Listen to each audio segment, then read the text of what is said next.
तो आइए बच्चों, आज हम लोग देखते हैं numericals based on kinetic energy and potential energy, आपकी बुक का चैप्टर नंबर 2 आईसीसी का। और हम वही नंबर बताएंगे जो आपकी बुक में क्वेश्चन नंबर है। ठीक है, तो आप लोग करते जाइए और जो क्वेश्चन बच जाएंगे उनको हम आपको डिस्क्रिप्शन में दे देंगे जो है। तो आप लोगों ने अगर हमारा चैनल अब तक सब्सक्राइब नहीं किया है बच्चों, तो आप सब्सक्राइब तुरंत कर लीजिए, लाइक कीजिए और प्रेस बेल आइकन है। तो नंबर 1 क्वेश्चन हम लोग देखते हैं। नंबर 1 क्वेश्चन क्या है बच्चों? क्वेश्चन नंबर 1 आपकी बुक का है, two bodies of equal masses are placed at height h and 2h, find the ratio of their gravitational potential energy। यानी जो है इक्वल मास की दो बॉडीज हैं, दोनों का इक्वल मास है, एक h हाइट पे है और दूसरी 2h हाइट पे है। इनकी पोटेंशियल एनर्जी का रेशियो निकालना है। तो अगर मास और सेम है तो ग्रेविटी तो सबके लिए सेम होती है, जी की वैल्यू तो सेम होती ही है। तो यू क्या होता है? Potential energy mgh। ये दोनों सेम है तो दोनों बॉडीज के लिए अलग अलग क्या हो जाएगा? अगर U1 देख लें, हम पहले बॉडी का अगर पोटेंशियल एनर्जी देख लें, U1 अगर कर लिया जाए तो m मास वही है, g सेम रहेगा, h है हाइट, दूसरे की क्या है U2, mg और 2h हो जाएगा। ठीक, क्योंकि इसकी हाइट 2 हाइट पर रखा है। अब इस दोनों का कंपेयर करने के लिए कह रहा है पोटेंशियल एनर्जी का, तो कर लीजिए आप जो है, कर लीजिए, कंपेयर हो गया, इक्वल टू लगा दीजिए mgh और दूसरा mg कट गया, h कट गया, 1/2 यानी U1 to U2 potential energy of 1 to the potential energy of the second 1:2। यानी अगर एक हाइट डबल हाइट पर है तो उसकी पोटेंशियल एनर्जी भी डबल हो जा रही है। अब हम लोग क्वेश्चन नंबर आपका देखते हैं 3। आपकी बुक का क्वेश्चन नंबर 3 क्या है, जल्दी कर लेते हैं बच्चों, ये ज्यादा इसमें कोई कठिन क्वेश्चन नहीं है। तो हम लोग क्वेश्चन को एंजॉय करते हैं। अब आप लोग एंजॉय क्या करेंगे? रियली एंजॉयमेंट होता है अगर आप न्यूमेरिकल सॉल्व करते जाते हैं, इजीली आता जाता है तो आपको एंजॉयमेंट मिलता है निश्चित। Let us see question number 3। A box of weight 150 kgf has gravitational potential energy stored in it equal to 14700। find the height of the box above the ground। तो बच्चों क्या दिया हुआ है? A box of weight 150 kgf, एक box है 150 kgf इसका weight है। ठीक, और कह रहा है इसमें जो है कितनी ग्रेविटेशनल पोटेंशियल एनर्जी स्टोर्ड है? 14700। ये आपकी P यानी U भी लिख सकते हैं, इतनी ग्रेविटेशनल पोटेंशियल एनर्जी इसमें है। हाइट हमें पता करनी होगी। ठीक है, तो ये क्या होता है बच्चों? हाइट आपका हो जाएगा, हाँ G दिया हुआ है आपका, G इक्वल टू 9.8 ये न्यूटन और kg पर kg इतना दिया हुआ है आपका G। ठीक है, तो क्या होता है फार्मूला बच्चों? U इक्वल टू होता है mgh। U क्या है? Potential energy. तो बॉक्स में दिया हुआ है 14700 पोटेंशियल एनर्जी है, 14700 यहाँ पर U ले लेंगे और ये दिया हुआ है कितना है ये वेट, तो इसका m कितना हो जाएगा? 150 kg। ओके, अब ये हो गया 150 इंटू जी कितना दिया हुआ 9.8 और ये आपको फाइंड आउट करना है। ठीक, तो ये इसको आप मल्टीप्लाई कर लीजिए, 15 8 जा 120 तो लिख लीजिए 0 और कैरी हो जाएगा 12, 15 9 जा 135 में 12 ऐड करेंगे तो 147, एक जीरो ले लीजिए यहाँ पर और एक पॉइंट पर डेसिमल लगा लीजिए इंटू h। तो h क्या हो जाएगा बच्चों? ये इधर इसके नीचे आ जाएगा 14700 अपॉन 147 ये वाला 14700 10, ये आपका आ गया, h आएगा 10 मीटर। तो आपकी हाइट निकल गई। अब हम लोग क्वेश्चन नंबर देखते हैं 4। आपकी बुक का क्वेश्चन नंबर क्या है? 4th क्वेश्चन देखते हैं जल्दी, क्योंकि ये क्वेश्चन बहुत कठिन नहीं है, इसमें टाइम वेस्ट करना बहुत ज्यादा नहीं है। तो late us see question number 4। क्या है बच्चों? A body of mass 5 kg falls from a height of 10 meter to 4 meter। Calculate the loss in potential energy of the body. एक बॉडी है कोई, ये कितना फॉल करती है? 5 kg की है ये बॉडी की, कितना मास है 5 kg, और फॉल करती है 10 मीटर से, यानी ग्राउंड से आपकी ये 10 मीटर से कितना होता है आपका, फॉल कर रहा है 4 मीटर, यहाँ 10 मीटर से 4 मीटर पर फॉल कर रहा है, ठीक है, 10 से 4, 10 से आ गया 4 पर अबव द ग्राउंड, यानी यहां से ये 4 बची और पहले कितनी थी 10 मीटर हाइट से 4 मीटर हाइट पर बॉडी फॉल की है, 5 kg की बॉडी। तो दो चीजें निकालनी है, loss in potential energy, loss in P potential energy, और दूसरा हम लोग नोट कर लेते हैं क्या निकालना है हमें, total energy possessed by the body, और जी की वैल्यू क्या है टोटल एनर्जी, और जी की वैल्यू आपके दिया है यहां पे लिख लीजिए 10 मीटर पर सेकेंड में दिया हुआ है, हाँ yes 10 metre per second square, ठीक है। एक बॉडी 5 kg की 10 मीटर हाइट से 4 मीटर हाइट पे गिरती है, तो लॉस इन पोटेंशियल एनर्जी। तो बच्चों आपको अच्छे से मालूम था, वही बॉडी है सेम मास है, तो हमने बताया था कि एट द पॉइंट यहां पर हाईएस्ट पॉइंट पे 10 मीटर पे क्या होगी potential energy, potential energy at 10 metre क्या हो जाएगी mgh, h क्या है 10, ठीक mgh, तो m क्या है आपका, m है 5 kg इंटू जी की वैल्यू दी हुई है 10 इंटू हाइट दी हुई है आपकी, और ये भी है 10, ठीक है, तो क्या हो जाएगा 500 जूल, ये आपकी पोटेंशियल एनर्जी है 10 मीटर हो जाएगी। अब पोटेंशियल एनर्जी है निकाल लीजिए 4 मीटर, 4 मीटर पे क्या हो जाएगी m अगेन 5 इंटू जी 10 इंटू 4, तो क्या हो जाएगा बच्चों ये 200 joule. Loss in potential energy निकालना है, लॉस इन पोटेंशियल एनर्जी कितना थी पहले 500 माइनस 200 इक्वल टू 300 जूल, ये हो गया। दूसरा क्वेश्चन क्या है टोटल एनर्जी, अब चाहे फिर ये और लॉस दोनों को, जो लॉस हुआ है 300 का, ठीक है, ये ऐड कर लीजिए और इसकी ऐड कर लीजिए 200 जितनी बची हुई है, तो 500, या इनिशियल में 500 थी वही, तो उसी में तो लॉस हुआ है, एनर्जी तो हमेशा उतनी ही रहेगी। अब इतना लॉस हुआ है तो 300 का, तो 200 बची है, तो टोटल 500 ही तो हुई, तो फिर से 500, यानी इनिशियल जो पोटेंशियल एनर्जी थी 10 मीटर वही रहेगी, क्योंकि अगर जितना लॉस हुआ है वो निकाल लीजिए और जितना बचा हुआ है, तो ठीक है, तो टोटल एनर्जी उतनी ही रहेगी, तो टोटल एनर्जी कितना हुई जितना इनिशियल पोटेंशियल एनर्जी थी। अब इसमें हमने बहुत सिंपल मेथड से किया है, इसको थोड़ा सा अच्छे मेथड से हमें करना चाहिए था। कैसे करना चाहिए था, वो ये हमने पहले देखा था, लॉस इन पोटेंशियल एनर्जी अगर निकालना था हमें, तो हाइट अलग अलग थी, तो mg कर लेते, और हमने बताया था h1 माइनस h2, ये बताया था अगर h1 हाइट से फॉल कर रही है h2 हाइट पे, तो सिंपल इस तरीके निकालना चाहिए था, यहाँ हो जाता 5 इंटू 10, और h कितना था 10 माइनस ये आ गया h2 कितना हो गया 4, ये हाइट h2 4, तो 5 इंटू 10 इंटू 6, यानी 6 5 30 300 जूल। इस तरह से हम इसको सॉल्व करते तो ज्यादा अच्छा होता, ये थोड़ा सा टेक्निकल और अच्छा लगता है, वो बहुत सिंप्लीफाइड मेथड है, कोई भी निकालेगा, एक बार इसको निकाला एक बार इसको निकाला, ये हो गया। और total energy means initial energy potential energy, ये हो गया आपका question number 4। Now we will see the question number 7 of your book. Question number हम लोग 7 देखेंगे। We will see the question number 7। Let us see question number 7 क्या है। Question number 7 है आपका, A vessel containing 50 kg of water is placed at a height of 15 meter above the ground। एक vessel है containing, एक vessel है कोई जिसमें क्या है 150 kg ऑफ वाटर है, ग्राउंड से कितना दूरी पर रखा गया है 15 metre. Assuming the gravitational potential energy at the ground to be 0, ground पर अगर P at ground कितना है 0 है कह रहा है, इसको आप 0 ले लीजिए, 0 होगा ही, हाइट जब नहीं है तो 0 रहेगा ही। What will be the gravitational potential energy of water in the vessel। अब यहाँ पर ग्रेविटेशनल पोटेंशियल एनर्जी कितना होगी बच्चों, सिंपल है, U इक्वल टू mgh ही तो होता है।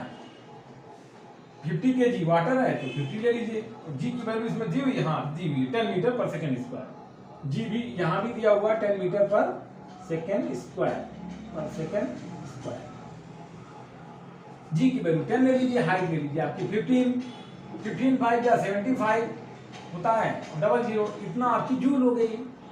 15 मीटर हाइट पर इसमें ग्रेविटेशनल पोटेंशियल एनर्जी 7500 जूल हो गई आपकी। अब क्वेश्चन क्या है, हाँ तो ठीक है, यही इतना हुआ। अब अगर सिंपल इसी में पूछा जाए कि increase in the potential energy कितनी हुई, तो सिंपल है, ग्राउंड पे 0 है तो इंक्रीज इन पी अगर पूछ लिया जाए तो कितना हो जाए, ग्राउंड पे 0 है तो ये जो फाइनल है आपकी final potential energy at the height 15 metre तो 7500 माइनस 0 इक्वल टू 7500 जूल। कुछ नहीं है, सिंपल है। तो let's see next question number 8। Question number 8 from your book.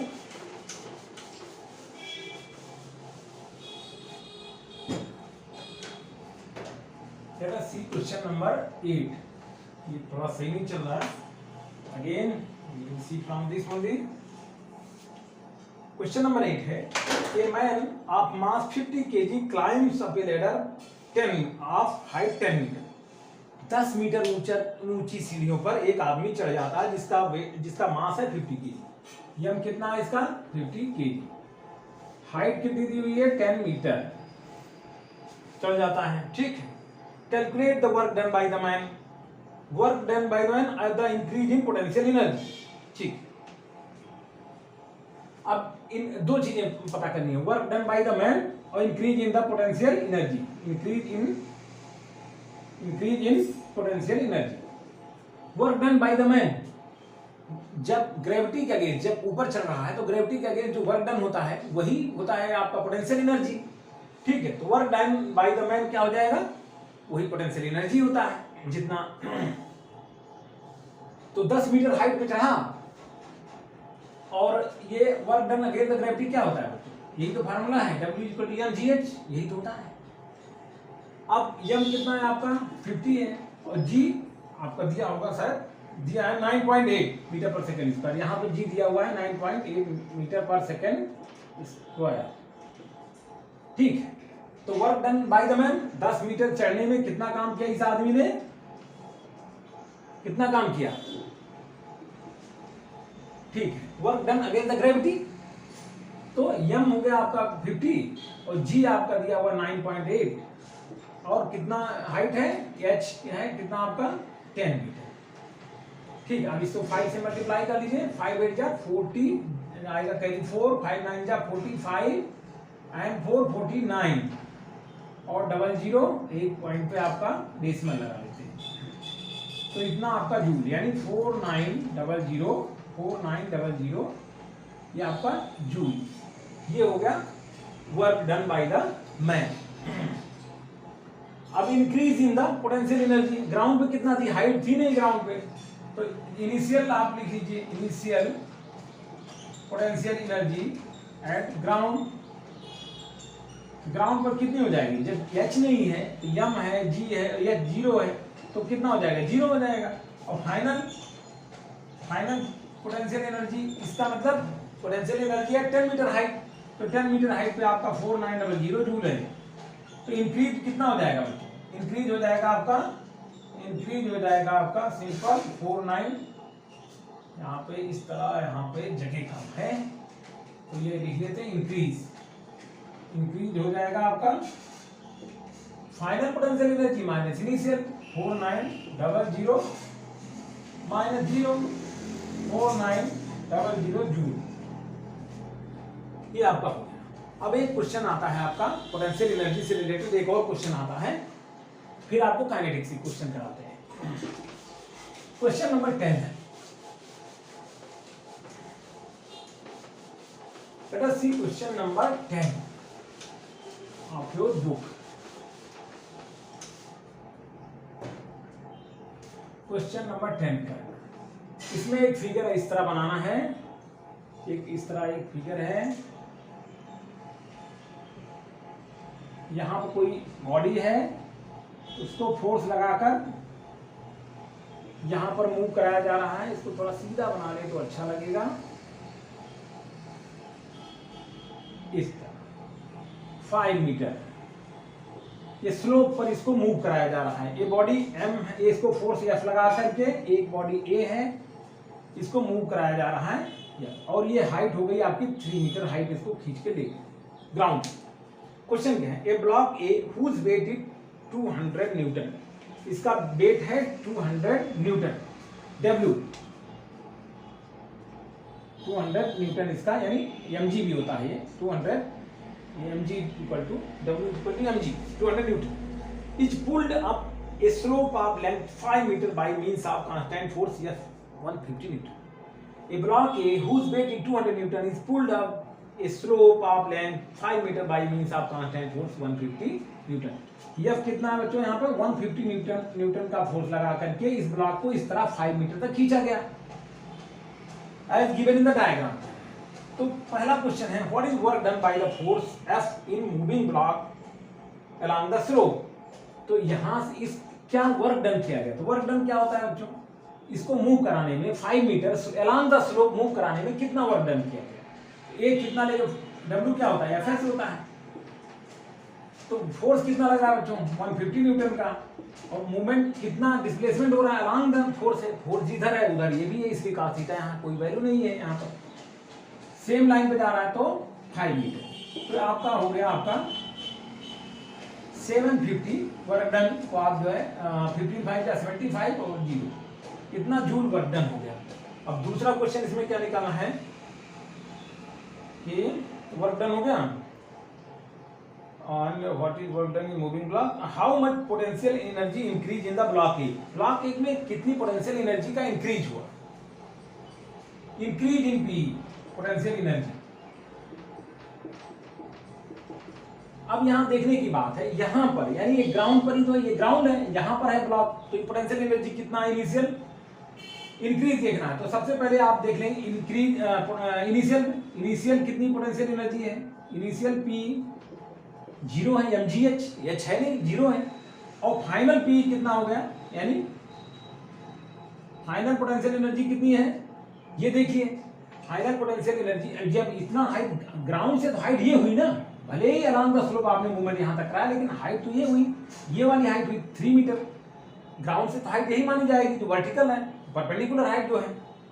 Final potential energy क्या हो जाएगी आपकी, mgh, m कितना है आपका mg, w equal to mg तो दिया ही हुआ है, ये 200 है, mgh हो गया, तो mg तो दिया हुआ है 200 न्यूटन का वेट बताया था, mg दिया हुआ है आपका 200 इंटू h3 यानी 600 जूल, ये आपकी आ गई फाइनल पोटेंशियल एनर्जी। तो इंक्रीज कितना हो गया, फाइनल यानी 600 माइनस इनिशियल कितना थी 0, क्योंकि ये ग्राउंड पे था, अब हो गई 600 जूल, ये आपकी पोटेंशियल एनर्जी में इंक्रीज हो गया। अब तीसरा क्वेश्चन भी है इसमें, आई थिंक है, what is difference in work done and increase in potential energy. Difference in work done कितना था आपका 750 जूल, और increase in the potential energy था 600। तो इन दोनों में डिफरेंस पूछ रहा है, difference in the work done and increase in the potential energy. तो कितना हो जाएगा बच्चों, difference in work done and increase in the potential energy, difference work done है आपका 750 joule minus 600 joule equal to हो जाएगा 150 जूल। अब ये बड़े चिंता की बात, जो वर्क डन होता था अगेंस्ट द ग्रेविटी खींचने में, वही तो जो है पोटेंशियल एनर्जी होनी चाहिए थी, तो दोनों में डिफरेंस क्यों आ रहा है, दोनों में 150 जूल का डिफरेंस क्यों आ रहा है, यानी जितना काम किया गया उतना ही पोटेंशियल एनर्जी उसमें होनी चाहिए थी, उस बॉडी में जितना वर्क किया गया अगेंस्ट द ग्रेविटी खींच के ले गए उतना ही तो होना चाहिए था। लेकिन वर्क डन हो गया आपका 750 जूल, और आपकी एनर्जी है increase in the potential energy जो है 600 हुई, तो इसमें डिफरेंस 150 का क्यों आया, 150 डिफरेंस इसलिए आया, ये जो फ्रिक्शनल फोर्स के कारण जो है एनर्जी लॉस हुआ है, फ्रिक्शन के कारण जो एनर्जी लॉस हुआ है, इसलिए टोटल जो फाइनल जो पोटेंशियल एनर्जी हुई वो वर्क डन के बराबर नहीं हुई, 600 हुई, ये हुआ 750 वर्क डन, इसके बराबर नहीं हो पाया क्योंकि इसमें फ्रिक्शन के कारण भी एनर्जी लॉस हुआ है, तो पोटेंशियल एनर्जी उतनी नहीं हो पाई जितना वर्क डन हुआ है। अब हम लोग बच्चों देखते हैं काइनेटिक एनर्जी से रिलेटेड क्वेश्चंस, आपकी बुक से ही सारे क्वेश्चन कराना है हमें, जिससे कि आपको कोई दिक्कत ना हो। यस, लेट अस सी। हम लोग अब देखते हैं बुक के काइनेटिक एनर्जी से रिलेटेड क्वेश्चन देखते हैं।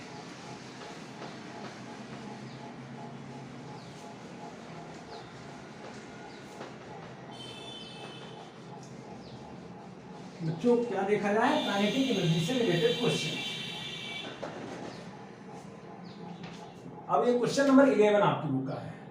क्वेश्चन नंबर क्या है बच्चों? 11। क्वेश्चन क्या है? If the speed of the car is hard यानी हाफ कर दी जाए speed of car, how does the kinetic energy changes? कितना काइनेटिक एनर्जी कैसे चेंज होती है अगर स्पीड जो है हाफ कर दी जाए। ठीक,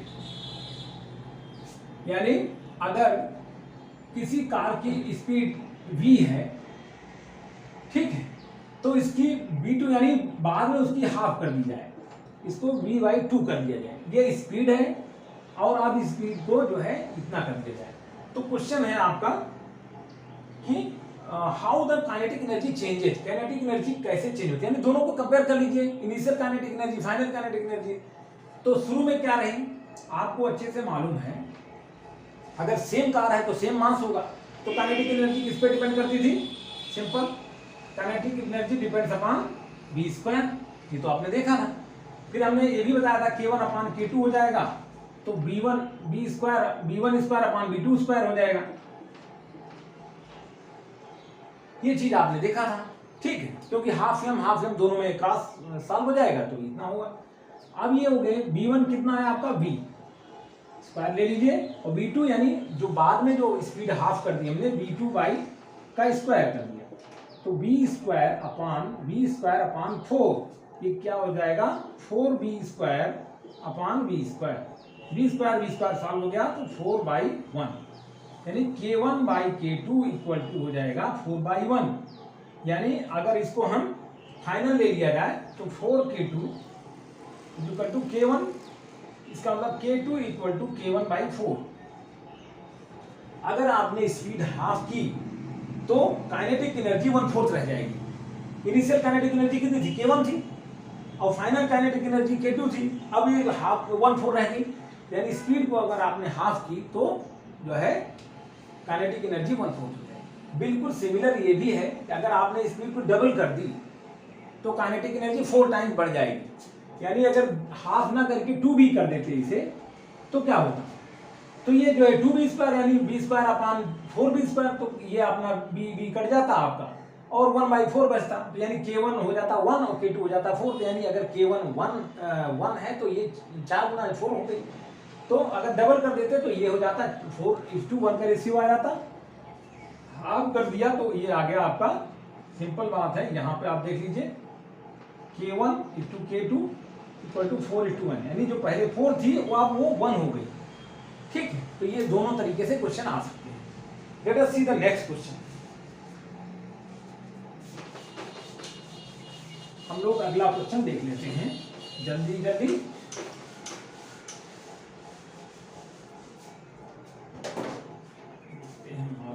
क्या है पोजीशन?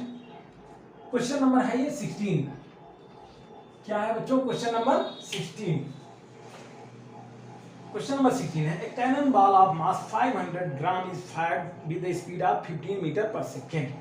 एक कैनन तोप का गोला कितना है? 500 ग्राम। इसको फायर किया जाता है विद द स्पीड v कितना है आपका? 15 मीटर पर सेकेंड, 15 ये बच्चों आपका कैनन बॉल फायर किया जा रहा है। तो पूछ रहा है काइनेटिक एनर्जी, काइनेटिक एनर्जी निकाल लीजिए। आप mv² से निकालते हैं। ये 500 ग्राम है तो इसको किलोग्राम में करने के लिए 1000 ग्राम से डिवाइड करके 0.5 kg हो जाएगा। 0.5 दिख रहा है ना, ये 0.5 kg हो जाएगा। तो हाफ इंटू 0.5 इंटू v कितना है आपका? 15 मीटर पर सेकंड स्क्वायर, 15 इंटू 15। इसको सॉल्व कर लीजिए। 15 क्या होता है? 225 इंटू 0.5/2। अगेन इसको कर लीजिए 5 से मल्टीप्लाई, कितना हो जाएगा? 200 का 5 टाइम्स हो जाएगा 1000, और 25 का 5 टाइम्स हो जाएगा 125, यानी 1125 अपॉन 0.5 अपॉन 2। तो ये हो जाएगा आपका 2 5 जा 10 और 12 2 6 जा 12 और 2 2 जा 4 और 2 5 जा 10। इतना आपका जूल ये काइनेटिक एनर्जी आपकी है। इसमें सेकंड क्वेश्चन भी है, यस। इसमें आपको पता करना है इस मोमेंटम, इसका मोमेंटम भी पता करना है। मोमेंटम पता करना है तो मोमेंटम क्या होता है? मोमेंटम है P = mv। m कितना है आपका 0.5 kg और v कितना है 15। तो 15 5 जा 75 हो गया आपका 7.5, यहाँ डेसिमल लग जाएगा। तो ये क्या है kg और मीटर पर सेकेंड। ये आपका हो गया मोमेंटम। मोमेंट आप बोर्ड नहीं है, मोमेंटम। ठीक, तो ये आपका क्वेश्चन नंबर 16 था। चलो सी क्वेश्चन नंबर 17। क्वेश्चन नंबर 17 को हम लोग देख लेते हैं। 2-3 क्वेश्चन हैं बचे, इनको फटाफट देख लिया जाए। Late us see question number 17। सारे मार्कर खराब हो रहे हैं। A body of mass 10 kg is moving with a velocity 20 metre per second. एक बॉडी है 10 kg की, मास कितना है इसका 10 kg और कितना मूव कर रही है वेलोसिटी से 20 मीटर पर सेकेंड के स्पीड से मूव कर रही है। If the mass of the body is doubled, यानी मास अब जो है इसको डबल कर दिया जाए। ठीक है, अगर m1 इतना है तो m2 कितना कर दिया जाए 20 kg कर दिया जाए। और वेलोसिटी क्या कर दिया जाए, वेलोसिटी कर दिया जाए आपकी एंड वेलोसिटी हाफ, वेलोसिटी को हाफ कर दिया जाए। अगर ये v1 थी ये v2 को हाफ कर दिया, यानी 20 का हाफ क्या कितना होगा 10 मीटर पर सेकेंड। अब कह रहा है find the ratio of initial and final kinetic energy. तो इनिशियल क्या हो जाएगी k1 अगर मान लिया जाए तो बच्चों half mv², half into m1 v1² upon k2 हो जाएगा हाफ m2 v2²। अब हाफ यहाँ कट गया। अब m1 की वैल्यू रख दीजिए, m1 पहले था 10 इंटू v1 कितना था 20 का स्क्वायर, और ये हो जाएगा आपका m2 हो गया, अब डबल कर दिया है तो 20 हो गया, और v2 हो गया ये 10 इंटू 10 यानी 10 का स्क्वायर। ये क्या हो जाएगा आपका 10 इंटू 400 अपॉन 20 इंटू 100। ये हो जाएगा 4, 10 2 जा और 2 2 जा 2:1, यानी k1 और k2 का रेशियो आ जाएगा 2:1।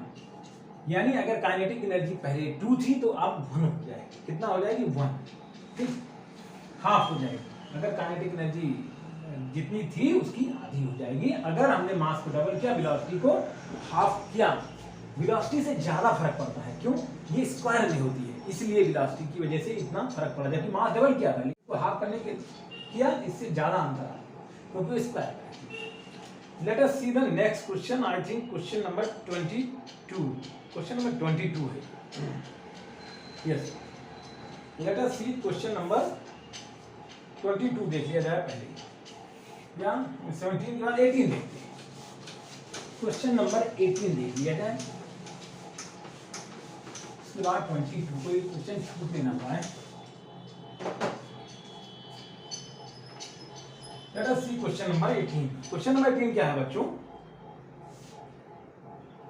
A truck weighing 1000 kg changes its speed from 36 km/h to 72 km/h in 2 minutes. Calculate the work done by the engine and the power. दोनों चीजें निकालिए। एक ट्रक है, उसका कितना वेट है 1000 kg इसका वेट है, और ये स्पीड चेंज कर रही है। यानी b1 थी 36 km/h और अब b2 यानी चेंज कर लिया इसने 72 km/h, इसने अपनी स्पीड चेंज कर ली।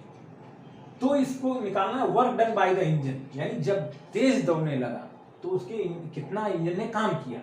ठीक है, तो वर्क एनर्जी थ्योरम तो पढ़ा ही है, तो हमने वर्क डन निकालना है बाय द इंजन और दूसरा निकालना है पावर ऑफ द इंजन। ये दोनों चीजें हमें फाइंड आउट करनी है।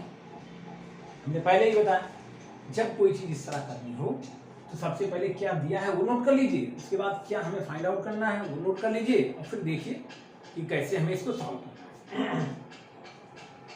अब हमें एक चीज बच्चों अच्छे से पता है, वर्क एनर्जी थ्योरम क्या कहता था? वर्क एनर्जी थ्योरम कहता था work done by a force on a moving body is equal to increase in the kinetic energy of the body. उस बॉडी यानी ट्रक ने जब 36 से 72 किलोमीटर पर आवर स्पीड की पकड़ी तो कितना काम हुआ, वर्क डन कितना हुआ, जितना increase in the kinetic energy. तो यानी क्या होता था ये तो पता है बच्चों, W होता था half mv² minus half mu²। अब यहाँ पर इसको थोड़ा सा चेंज कर, ये हो जाएगा आपका वेट इतना है, मास कितना हो जाएगा इसका ट्रक का 1000 kg ले लेंगे, kgf में है तो 1 kg हो जाएगा 1000 kg। अब स्पीड को इसको मीटर पर सेकंड में चेंज करिए तो 36 को आपको पुराना फार्मूला पता है 5/18, 18 2 जा 36 2 5 जा 10। इसको थोड़ा अलग कर लिया जाए, ये कंफ्यूजन पैदा करिएगा। v1 क्या हो जाएगा बच्चों 36 इंटू 5/18 मीटर पर सेकंड में चेंज करने के लिए करते थे कि नहीं करते थे? वही चीज 13 2 जा 36 10 मीटर पर सेकंड स्पीड है और v2 जो स्पीड है 72 इंटू 5/18 इसको भी कर लीजिए 18 4 जा ये हो जाएगा 20 मीटर पर सेकंड। ठीक है, अब ये आपका पता हो गया, आपका ये भी पता हो गया। अब एक काम करिए, हाफ एम को कॉमन ले लीजिए, क्या दिक्कत है? ये v² माइनस u² हो जाएगा। यही चाहे v2² माइनस v1² भी कर सकते थे, इनिशियल वेलोसिटी इसको चाहे कर लेते u कर लेते, यहाँ पर ये आपका कर लेते v, यहाँ भी चाहे इसको v2² माइनस v1² करते या final velocity minus initial velocity इस तरह करते। ये आपका हो गया आपका u, ये आपका v, यहाँ भी कर सकते। तो फार्मूला जैसे बनाया तो उसी हिसाब से कोई दिक्कत नहीं। हाफ इंटू यम कितना हो जाएगा बच्चों, यम आपका है 1000 kg, v² यानी फाइनल वेलोसिटी जिसे हमने v2 लिखा था वो 20 है, 20 का स्क्वायर 20 इंटू 20 माइनस u कितना है 10 इनिशियल वेलोसिटी 10 इंटू 10, ये हो जाएगा आपका 500 सीधा कट गया 1000, तो 500 इंटू 400 माइनस 100 यानी 300, ये आपका हो गया 1515। उसके बाद में 4 टाइम्स 0 324 इतना joule work done by the engine is कितना आ जाए 100,000 10,000 1,50,000 जूल, इतना work done by the engine. अब पावर निकालनी है, पावर ऑफ द इंजन। अच्छा ये स्पीड चेंज कर रहा है इन 2 मिनट्स, ये दिया हुआ था, टाइम दिया हुआ था आपका t इक्वल टू दिया था 2 मिनट्स, इतनी देर में ये स्पीड चेंज कर रहा था 36 से 72। तो हम लोग देख लेते हैं तो वर्क डन कितना आएगा बच्चों। अब यहाँ पर वर्क डन इतना हमने रख दिया जाए, यहाँ वर्क डन आपका आया था, ये आपका आया था 154 टाइम्स 0 था इतना जूल। अब पावर ऑफ द इंजन बोलना है, पावर कैसे निकलेगी, power again W/T, P equal to W/T, ठीक T है। वर्क डन कितना है आपका 150,000 अपॉन टाइम 2 मिनट्स, इसको सेकंड में चेंज कर लीजिए तो 60 इंटू 2 120, ठीक है बच्चों। तो एक जीरो यहाँ से काट दीजिए और 15,000 को और आप डिवाइड कर लीजिए 12 से। आप लोग अच्छे से कर भी सकते हैं, चलिए हम भी ट्राई करते हैं। 12 बन जाए 12, 12 बन जाए 12, बचेगा 3 और 3 और 0 30, 12 2 जा 24, बचेगा 6 और 6 0 60 यानी 12 5 जा 60 और एक 0 1250 वाट, ये आपका पावर ऑफ द इंजन आ जाएगा वाट। एक और क्वेश्चन देख लिया जाए, आई थिंक वो जो है, हाँ देखते हैं क्वेश्चन नंबर 19 देखा जाए या 22 देखा जाए। Late us see question number 19 first. थोड़ा इसको जल्दी बताएंगे, आप लोग इसको खुद से कर लीजिएगा, जो फार्मूले की चर्चा होगी। ये बहुत लंबा वीडियो बनता जा रहा है ये, यू विल गेट बोर्ड। तो बच्चों एक बार मैं फिर से कहूँगा, अगर आपने हमारा चैनल अब तक सब्सक्राइब नहीं किया है तो सब्सक्राइब कर लीजिए, लाइक कर दिए और बेल आइकन भी प्रेस कर दीजिए बच्चों। हम कराते रहें जिससे क्वेश्चन और आप लोग देखते रहिए। Late us see question number 19 क्या है? A body of mass 60 kg has the momentum दिया हुआ है 3000 kg मीटर पर सेकेंड। इसमें दिया हुआ है 3000 kg मीटर पर सेकेंड। ये मोमेंटम है बच्चों, P जिसको कहते हैं। A body of mass 60 kg, एक बॉडी है जिसका मास है 60 kg, उसका मोमेंटम इतना दिया हुआ है 3000 kg metre per second. Calculate the kinetic energy. Kinetic energy निकालनी है। K equal to P square upon 2m। ये भूले नहीं होंगे, अभी तक भूले नहीं है, अगर भूल गए तो फिर से याद कर लीजिए, क्या दिक्कत है, याद कर लीजिए। K equal to P square upon 2m kinetic energy निकालनी है। और दूसरा क्या निकालना है ये भी देख लिया जाए। उसके बाद में स्पीड ऑफ द बॉडी निकालना है, यानी V भी निकालना है। लेट्स सी फर्स्ट K, तो K हो जाएगा P स्क्वायर यानी 3000 इंटू 3000, ये दो बार कर लेंगे, अपॉन 2m, 2 इंटू 60। ठीक है, एक जीरो से एक जीरो काट देंगे यहाँ पर, और 6 से काटेंगे इसको, 6 5 जा, इसको डिवाइड कर लेंगे, 6 5 30 और 0, ये 50 आ गया। ठीक, कोई बात नहीं। अब इसको जो है आप 2 से कर लीजिए सॉल्व, 1500 आएगा, और 15 5 जा 75 आ जाएगा, और 3 टाइम्स 0 आप लगाएंगे, कितना जूल। काइनेटिक एनर्जी आपकी हो जाएगी इस फार्मूले से P स्क्वायर अपॉन 2m से 75,000 जूल। अब बच्चों निकालना है speed of the body. Speed क्या होता है बच्चों? स्पीड होता है P इक्वल टू mv, पढ़ा था, momentum equal to mass into velocity. तो मोमेंटम आपका दिया ही है 3000, दे लीजिए 3000 क्या लिखा, मास आपका कितना दिया हुआ है 60 kg इंटू V। अब V क्या हो जाएगा बच्चों, सॉरी 3000 अपॉन 60 कट गया, ये 6 5 50 मीटर पर सेकेंड आ गई आपकी स्पीड ऑफ द बॉडी। ये भी क्वेश्चन हो गया बच्चों सॉल्व। अब हम लोग क्वेश्चन नंबर देखते हैं 22, तो सारे क्वेश्चन हो जाएंगे आपकी। Let us see question number 22.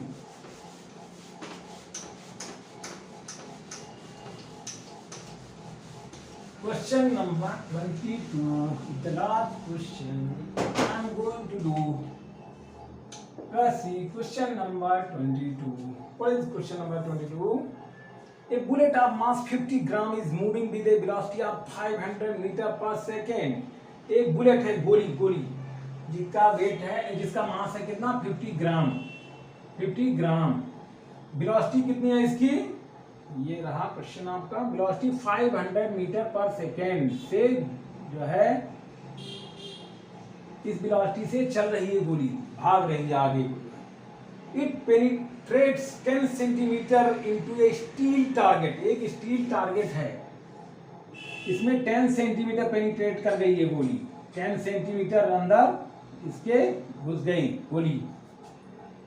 ठीक है, एंड कम्स टू रेस्ट, और रुक गई।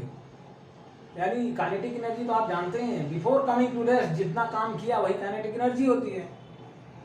अब हम लोग देखते हैं निकालना क्या है, kinetic energy of the bullet. के ही निकालना है, पहला चीज तो ये हो गया, इसको फाइंड आउट करना है। कि दूसरा क्या निकालना है ये भी देख लिया जाए। रिटार्डिंग फोर्स, यानी जितना जब रेस्ट पे आई तो रिटार्डिंग फोर्स लगा हुआ, जब इसमें टकराई तो रिटार्डिंग फोर्स लगा हुआ। ठीक, तो रिटार्डिंग फोर्स हमें निकालना है, कितना फोर्स लगा होगा। तो पहले काइनेटिक एनर्जी पे चर्चा कर ली जाए।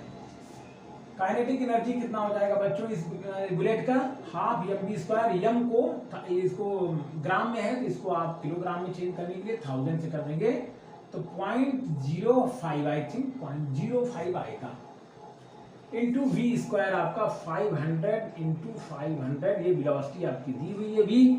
तो अब ये हो जाएगा बच्चों कितना, इसको 2 से अगर सॉल्व कर लिया जाए तो ये 250 आ जाएगा। ठीक है, अब चलो कोई बात नहीं, 5 और इसको 100 मान लिया जाए, 5 इंटू 100, तो इसको जब मल्टीप्लाई करेंगे तो 5 इंटू 5 हो जाएगा ना। इसको 100 को इसके साथ लेके डेसिमल को रिमूव कर दिया जाए, इंटू 250 है ना, तो 5 इंटू 25 आ जाएगा, इंटू 250 आ जाएगा। अब 25 क्या होता है स्क्वायर, 625 होता है 0। इतना आपका जूल आ गई काइनेटिक एनर्जी। अब क्या निकालना है, फोर्स निकालना है। अब यही काइनेटिक एनर्जी जो है क्या होता था, work done before coming to the rest. Work done जो इस बुलेट ने काम किया before coming to the rest, वही काइनेटिक एनर्जी, यानी ये वर्क डन के बराबर हुआ, ये W के बराबर हो गई 6250। अब हमें निकालना है रिटार्डिंग फोर्स। तो फोर्स तो जानते ही हैं, वर्क डन इक्वल टू होता है फोर्स इंटू डिस्प्लेसमेंट। तो वर्क डन यही हुआ जो काइनेटिक एनर्जी हुई before coming to the rest, जितना काम किया वही काइनेटिक एनर्जी कहलाती है, वही वर्क डन होता है। 6250 ले लीजिए और फोर्स को रहने दीजिए, और 10 सेंटीमीटर इसने पेनिट्रेट किया है, तो मीटर में चेंज करेंगे तो 0.1 मीटर हो जाएगा। तो यह क्या हो जाएगा बच्चों, 625 अपॉन 0.1, ठीक है। ये हो गया बच्चों, यहां से इसको डिवाइड कर लें, ठीक, ये इधर आ जाएगा इसके नीचे, तो हो जाएगा 62500 न्यूटन। तो फोर्स हो गया 62500 न्यूटन। तो इतना काम किया उस गोली ने। और आप काम करेंगे अपने पेन और पेपर लेके अपनी नोटबुक में, आपको गोली नहीं चलानी। तो बच्चों इस तरह ये चैप्टर में न्यूमेरिकल इसके सॉल्व हुए। नेक्स्ट चैप्टर में हम लोग क्या करेंगे, 2 चीजें अभी बच रही हैं। जो mechanical energy of free falling body, एक फ्री फॉलिंग बॉडी का मैकेनिकल एनर्जी देखेंगे डिफरेंट पॉइंट्स पे कि कांस्टेंट रहती है, आप पढ़ेंगे आगे चल करके। पेंडुलम का एक केस है, उसके तीनों पोजीशन पे उसकी काइनेटिक एनर्जी चेक करेंगे हम लोग, उसकी टोटल एनर्जी मैकेनिकल कांस्टेंट है या नहीं। उसके बाद उससे रिलेटेड क्वेश्चन, इससे थोड़ा सा टेक्निकल होंगे, थोड़ा और समझने की जरूरत उसमें होगी। तो अगले वीडियो में वो दोनों चीजें न्यूमेरिकल के साथ हम लोग, लंबा वीडियो हो सकता है बन जाए, लेकिन उसको देख लेंगे। अगेन बच्चों, press bell icon, like, share, subscribe my videos. Thank you very much, children.